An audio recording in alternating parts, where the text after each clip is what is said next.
Books that स्पीकमध्ये तुम्हा सर्वांचं स्वागत आहे. मराठी बालभारती इयत्ता तिसरी 1982ची एडिशन. यामधील एक गोष्ट पाहूया. चतुर बिरबल.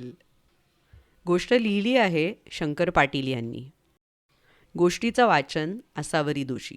गोष्टीसाठी आभार महाराष्ट्र राज्य पाठ्यपुस्तक निर्मिती आणि अभ्यासक्रम संशोधन मंडळ, पुणे.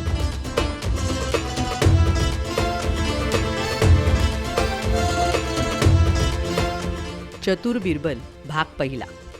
स्थळ सम्राट अकबराचा दरबार.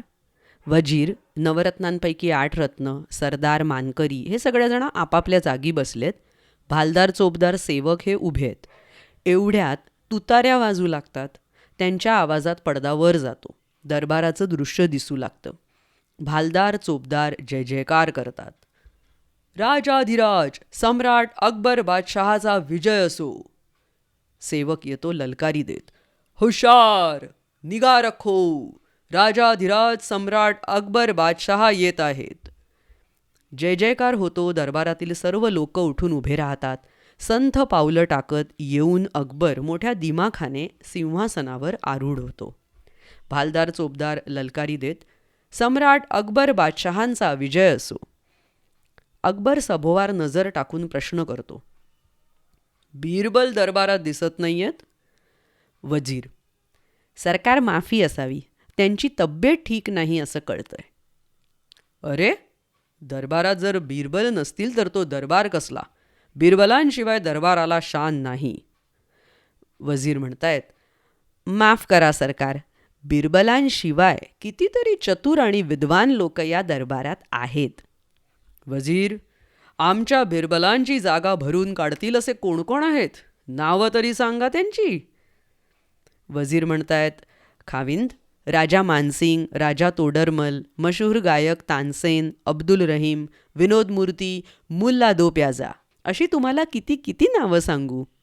बस बस बस. अहो, ही मंडळी तर गुणी आहेतच, तरीही अखेर बिरबल तो बिरबलच. त्यांच्या चातुर्याची आणि पांडित्याची सर कुणालाच येणार नाही. त्यांच्यासारखे हजरजबाबी तेच. कोणी काहीही प्रश्न विचारा, उत्तर तयार. आम्ही खुश आहोत त्यांच्यावर. वजीर म्हणतात एक जरा अदब दाखवण्याचा प्रयत्न करत, पण सरकार. पण काय, असं अडखळता कशाला? बोला की. सरकार, माणसाने जरा नम्र असावं. याचा अर्थ काय? हे असं मोघम बोलू नका. वजीर, जे मनात असेल ते स्पष्ट बोला. काय म्हणायचं आहे तुम्हाला? खावीन, माफी असावी. बिरबल हे आपल्या खास मर्जीतले आणि विश्वासू आहेत, पण म्हणजे म्हणून अरे असे अडखळताय काय? थांबलात कशाला? बोला ना. सरकार, बिरबल चतुर असतील, मोठे पंडितही असतील, पण त्यांनी ज्याचा त्याचा पाणउतारा करावा ही गोष्ट योग्य नाही. कोणाचा पाणउतारा केला? भर दरबारात त्यांचं नाव घेणं योग्य नाही आणि ते मला बरंही दिसणार नाही. माझी आज्ञा आहे तुम्हाला वजीर. जी सरकार. आता आपण आज्ञाच केली म्हणून बोलणं भाग आहे. म्हणजे मी जे सांगेन ते आपल्या मनाला लागण्यासारखं आहे, पण म्हणजे आपण मनाला लावून घेऊ नये. काय सांगावं सरकार, आपल्या मेहुण्यांना त्यांनी परवा मूर्खात काढलं.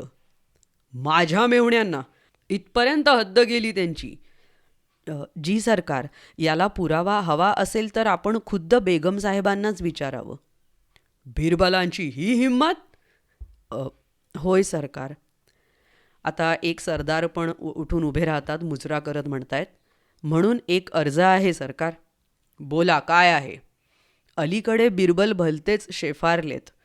लगेच दुसरा सरदार त्या पहिल्या सरदाराच्या बोलण्याला पुष्टी देत म्हणतायत, होय सरकार, ते फारच शेफारलेत. दरबारातील नवरत्नांमधून त्यांना कमी करावं म्हणजे ते ताळ्यावर येतील. त्यांना कमी करावं असं म्हणण्या इतकं काय केलंय त्यांनी? आज तब्येतीचा बहाणा करून बिरबल दरबारात हजर नाहीत. त्यांनी तब्येतीचा बहाणा केला याचा काय पुरावा आहे? तब्येत बरी नसल्याचा निरोप दिलाय त्यांनी, पण मी तर त्यांना बाजारात फिरताना पाहिलंय. होय सरकार, ही गोष्ट खरी आहे. मी तर त्यांना देवळात जाताना पाहिलं. आता असे एकामागून एक सरदार बिरबलाविरुद्ध अकबराचे कान भरण्यामध्ये लगेच पुढाकार घेऊन प्रत्येकजण आपापलं ओपिनियन देतोय. तिसरा सरदार म्हणतो, सरकार, मी त्यांना म्हणालोही, तिकडे दरबार चालू असताना तुम्ही इकडे देवळात अभिषेक कसला घालत बसला आहात? तर सरकार, यावर ते बोलले, मान हलवून अगदी स्वतःचे 2 कान पकडून धरत, छे छे छे छे, नकोच, कोणत्या तोंडाने मी ते बोलू? मला तर सांगवत नाहीये सरकार. मग तर बोलाच तुम्ही, माझा हुकूम आहे तुम्हाला. आपला हुकूम शिरसावंद्य मानलाच पाहिजे सरकार, नाहीतर मी तर बोललोच नसतो. खरं म्हणजे आम्ही ते सांगू नये आणि आपण ते ऐकू नये. जे असेल ते लवकर सांगा, मला कळलंच पाहिजे हे सगळं. सरकार, बिरबल म्हणाले, देवापेक्षा काही दरबार मोठा नाही आहे. असं म्हणाले ते? हो महाराज, आपल्याजवळ खोटं बोलून आम्हाला काय मिळणार? छे छे छे छे, मला नाही वाटत हे खरं असेल म्हणून. असेल नाही सरकार, हेच खरं आहे. सरकार, दरबारात बिरबल हजर नाहीत याचा मग दुसरा अर्थ काय? असं. याचा अर्थ कळतोय आम्हाला. वजीर, आजपासून आपल्या दरबारातील नवरत्नांमधून काढून टाका त्यांना.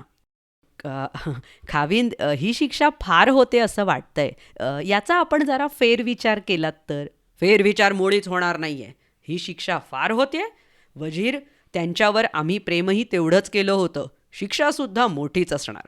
या उपर बोलणं नाही, हुकमाची तामिली करा.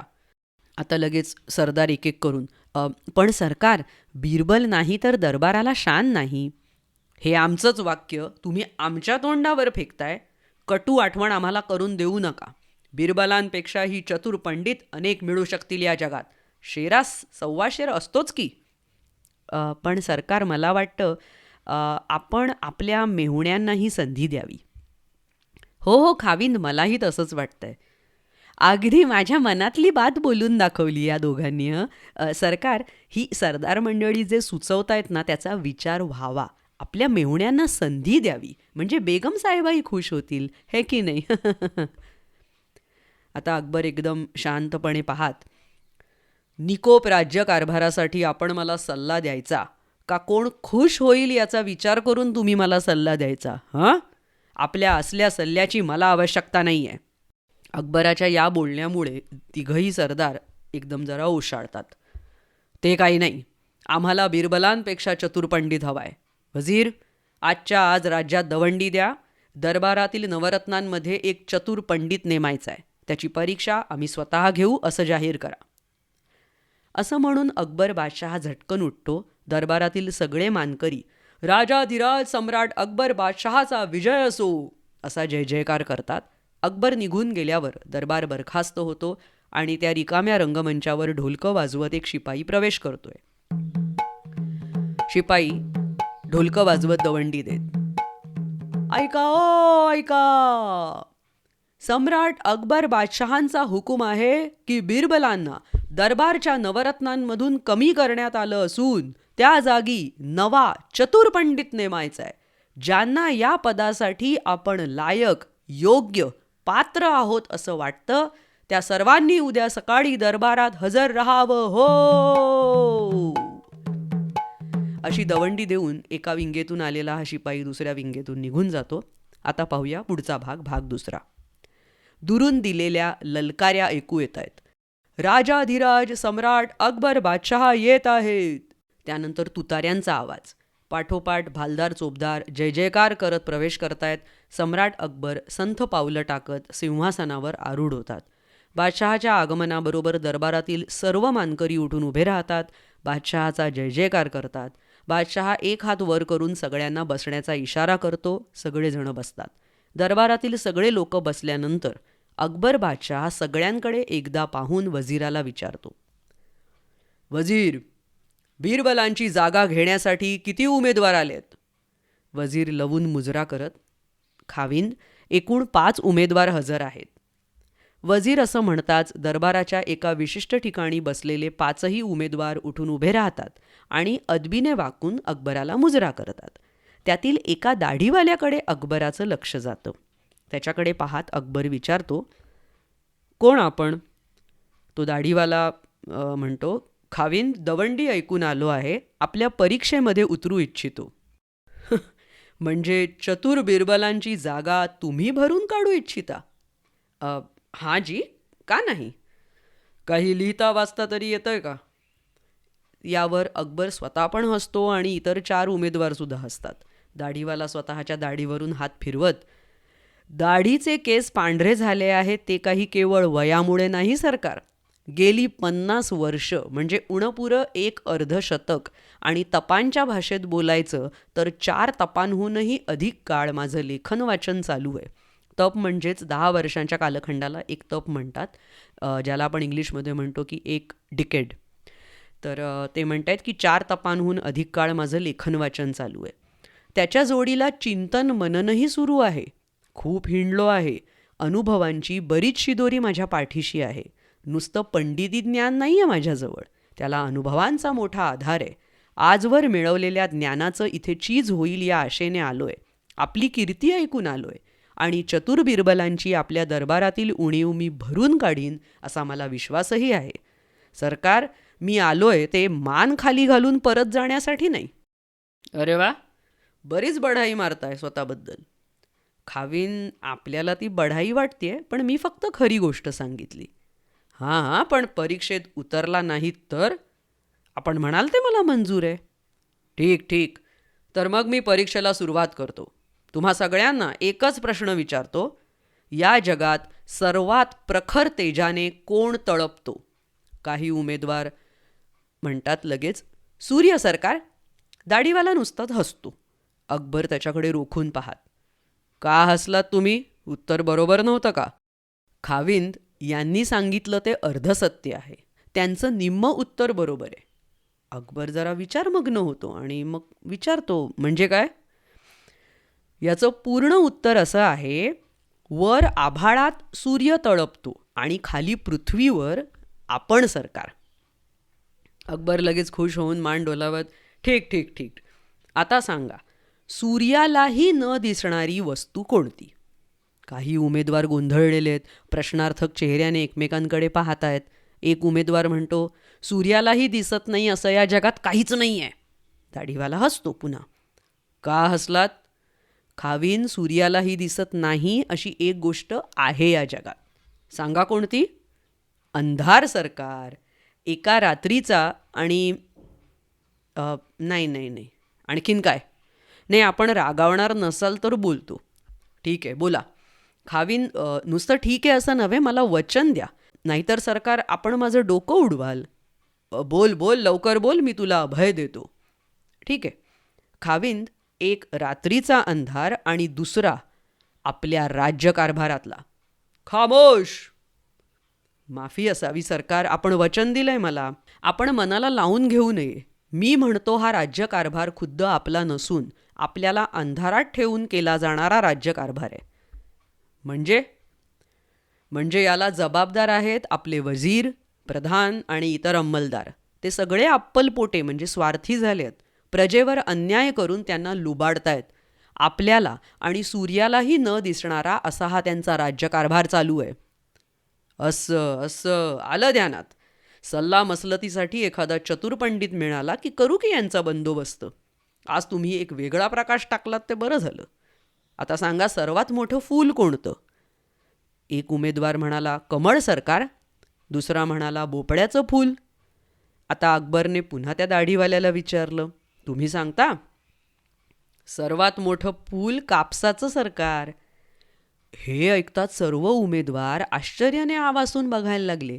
अकबरसुद्धा भुवया उंचावून त्याच्याकडे बघत म्हणतो, ते कसं काय? कारण त्यापासून लोकांना वस्त्र मिळतं. शाबास, आम्ही खुश आहोत तुमच्यावर. आता मी शेवटचा प्रश्न विचारतोय. या दरबारातील प्रत्येकाच्या मनात आत्ता या क्षणी कोणता विचार चालू आहे? द्याल याचं उत्तर. जर बरोबर दिलत तर मी आपली बिरबलांच्या जागी नेमणूक करीन. नवरत्नात एक मानाचं रत्न म्हणून तुम्हाला स्थान मिळेल. इतर उमेदवार गोंधळून जातात, गडबडतात, भुवया उंचावून एकमेकांकडे पाहू लागतात. दोघे तिघे एकमेकांच्या कानाला लागून बोलतात सुद्धा. एक जण मात्र मोठ्या धैर्याने बोलतो, सरकार, दरबारातल्या एवढ्या लोकांच्या मनात या क्षणी कोणता एकच एक विचार चालू असेल हे कळणं कसं काय शक्य आहे? लगेच दुसरा उमेदवार म्हणतो, सरकार जितक्या व्यक्ती तितक्या प्रकृती, एकाच वेळी अनेकांच्या मनात अनेक विचार चालू असणार. तिसरा उमेदवार म्हणतो, सरकार लिहिलेलं वाचता येईल, बोललेलं ऐकता येईल, पण दुसऱ्याच्या मनातले विचार कसे सांगता येतील? माणसाच्या मनात प्रवेश करता आला असता तर गोष्ट वेगळी होती. दाढीवाला मात्र पुन्हा गालातल्या गालात हसत उभा. त्याच्याकडे पाहून अकबराचं कुतूहल पुन्हा जागृत झालं. काय देता का याचं उत्तर? बिरबलांची जागा घेण्यासाठी आलात ना?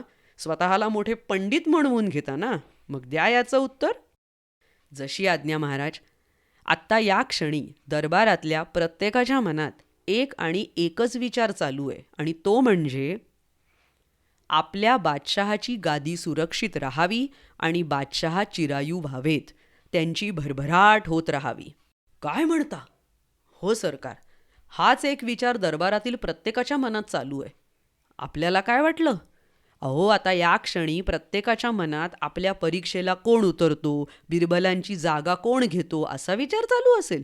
ह्याचे मुळीच नाही. सगळ्यांच्या मनात एकच विचार चालू आहे, तो म्हणजे केवळ आपल्याबद्दलचा. आणि हे खोटं असेल तर विचारा बघू प्रत्येकाला. काय वजीर? हो सरकार, या क्षणीच काय, माझ्या मनात तर सदैव तोच विचार चालू असतो. सगळे सरदार मिळून पण तेच म्हणतात, होय सरकार, होय सरकार, हाच विचार चालू आहे.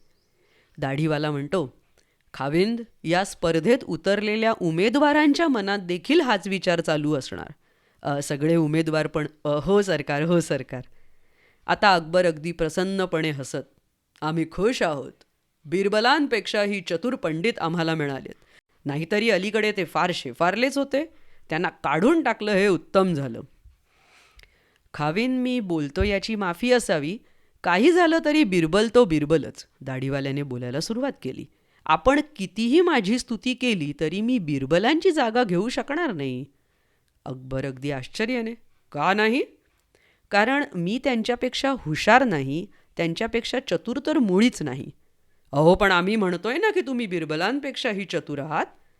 ही जरा चूक होतीये सरकार. कारण बिरबलापेक्षा बिरबलच अधिक चतुर कसा असेल? म्हणजे? बिरबल आपली खोटी दाढी काढून हातात घेत मुजरा करतो, यावर अकबर अगदी मोठ्याने मनमुराद हसतो. वा बिरबल, वा, बहुत खूप. आमची चूक आम्हाला पटली. आणि असं म्हणून आनंदाने बादशहा आपल्या गळ्यातील कंठा काढून आनंदाने बिरबलाला बहाल करतो. कशी वाटली अकबर बिरबलची गोष्ट? लहानपणीची आठवण आली की नाही? या आणि अशा अनेक गोष्टी ऐकण्यासाठी बुक्स दॅट स्पीक या चॅनलला नक्की भेट द्या. यूट्यूबवर, वेगवेगळ्या पॉडकास्टिंग चॅनल्सवर, Instagram ID books that speak, website www.booksthatspeak.com. भेटूया लवकरच पुढल्या प्रस्तुतीत. Bye bye. धन्यवाद.